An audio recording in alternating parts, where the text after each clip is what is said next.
আসসালামু আলাইকুম BD sports টিভিতে আপনাকে স্বাগতম। শেষ পর্যন্ত দক্ষিণ আফ্রিকার বিপক্ষে সেরা একাদশ ঘোষণা করল বাংলাদেশ টিম ম্যানেজমেন্ট। বিস্তারিত জানতে ভিডিওটি না টেনে সম্পূর্ণ দেখুন। বিশ্বকাপের 21তম ম্যাচে আগামীকাল নিউ ইয়র্কের ন্যাশা কান্ট্রি ক্রিকেট স্টেডিয়ামে আফ্রিকার বিপক্ষে মাঠে নামবে বাংলাদেশ। এর আগে নিজেদের প্রথম খেলায় শ্রীলঙ্কার বিপক্ষে জয় পায় নাজমুল হোসেন শান্তর দল। অন্যদিকে ডি গ্রুপে টানা 2 ম্যাচে 2 জয় নিয়ে পয়েন্ট তালিকার শীর্ষস্থানে অবস্থান করছে দক্ষিণ আফ্রিকা। তাই তো তাদের সুপার 8-এ যাওয়ার রাস্তা সহজ হলেও বাংলাদেশের সুপার 8-এ উঠতে হলে জয় ছাড়া বিকল্প নেই। তাই তো আফ্রিকার বিপক্ষে জয় পেতে মরিয়া টিম টাইগাররা। এদিকে এখন পর্যন্ত টি-20তে 8 বার মুখোমুখি হয়েছে বাংলাদেশ ও দক্ষিণ আফ্রিকা, কিন্তু একটি ম্যাচও জিততে পারেনি বাংলাদেশ।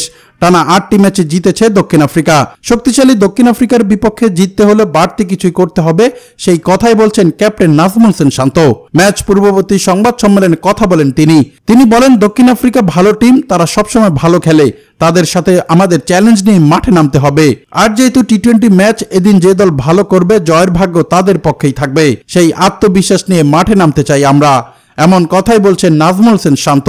এছাড়া ন্যাশা কান্ট্রি ক্রিকেট স্টেডিয়ামে পিচ হবে ধীর স্থির, তাই ব্যাটারদের দেখে শুনেই খেলতে হবে। এখানে টস ভাগ্য ফ্যাক্টর হয়ে উঠতে পারে দুই দলের জন্যই, তাই সুযোগটি কাজে লাগাতে চাইবে বাংলাদেশ। সর্বশেষ দক্ষিণ আফ্রিকার বিপক্ষে একটি পরিবর্তন হতে পারে, এটাও ইঙ্গিত দেন নাজমুল হোসেন শান্ত। তানজিম সাকিবের পরিবর্তে একাদশে ফিরতে পারেন শরীফুল ইসলাম। ভারতের সাথে প্রস্তুতি ম্যাচের হাতে ব্যথায় ছিটকে যায় শরীফুল, এখন সে ভালো আছে, তাই একাদশে ফেরার সম্ভাবনাও বেশি। এবার দেখে নেওয়া যাক দক্ষিণ আফ্রিকার বিপক্ষে বাংলাদেশের সেরা একাদশ। বরাবর সৌম্য সরকারের সাথে ওপেনিংয়ে দেখা যাবে তানজিম তামিমকে, 3-এ লিটন দাস, 4-এ নাজমুল হোসেন শান্ত, 5-এ সাকিব আল হাসান, 6-এ তাহিদ হৃদয়, 7-এ মাহমুদুল্লাহ রিয়াদ, 8-এ তাসকিন আহমেদ, 9-এ রিশাদ হোসেন, 10-এ মোস্তাফিজুর রহমান ও সর্বশেষ শরীফুল ইসলামকে নিয়ে দক্ষিণ আফ্রিকার বিপক্ষে জয় পেতে মরিয়া বাংলাদেশ। দর্শক, আপনার কাছে কি মনে হয়, দক্ষিণ আফ্রিকার বিপক্ষে কি বাংলাদেশ জিততে পারবে? জানাতে পারেন আমাদের কমেন্ট বক্সে। এছাড়া প্রতিনিয়ত খেলাধুলার আপডেট সবার আগে পেতে চ্যানেলটি সাবস্ক্রাইব করে সঙ্গেই থাকুন।